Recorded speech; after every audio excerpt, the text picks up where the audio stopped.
Fabrice Kapiomba est chercheur à l'Université des sciences et technologies du Missouri, ici aux États-Unis. Il nous en dit plus sur les dangers des déchets électroniques en Afrique et comment pallier ce problème.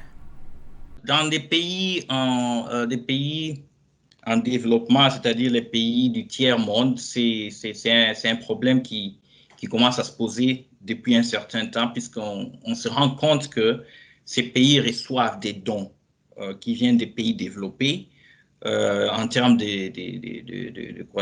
d'appareils électroniques. Mais ces appareils sont presque à la fin de leur vie, c'est-à-dire que ces appareils ont des dates d'expiration, des fonctionnements qui est presque à terme. Ceci dit, c'est comme si des pays développés envoient les déchets électroniques. Pas nécessairement les appareils électroniques dont les pays en développement ont besoin, mais les déchets électroniques. Or, les pays en développement ou des pays sous-développés n'ont pas développé des politiques de recyclage, ils n'ont pas développé de l'information ou même des poubelles pour recevoir ces appareils électroniques. Et on se rend de plus en plus compte que dans ces poubelles, des poubelles de recyclage, bien sûr, des appareils électroniques, ce sont les femmes enceintes parfois et les enfants qui y travaillent. Et ces enfants n'ont pas suffisamment d'équipement pour leur protection. Et cela cause beaucoup plus de maladies. Les femmes enceintes, par exemple, pour les femmes enceintes, par exemple, on se rend compte qu'elles mettent au monde des enfants qui ont très peu de poids par rapport à la normale. Et il y a aussi les enfants qui naissent prématurément. Il y a des risques de cancer.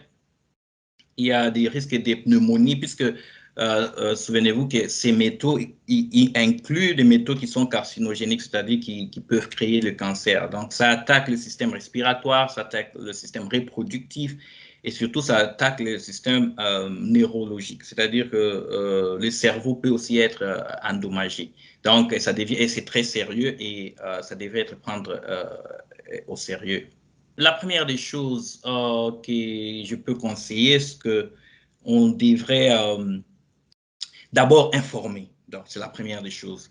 Le public et toutes les couches de la population devraient être informées, c'est-à-dire que votre travail, notre travail, les médias et autres devraient d'abord informer et que l'information touche toutes les couches de la population, y compris les décideurs, c'est-à-dire que les parlements de ces pays qu'ils soient informés et qu'ils prennent des mesures législatives, bien sûr, des politiques bien déterminées pour se rassurer que ces déchets électroniques, qui du reste lucratifs et qui devraient être encouragés, ne deviennent une source pour certaines maladies. Donc, c'est ça le plus important à faire à ce stade.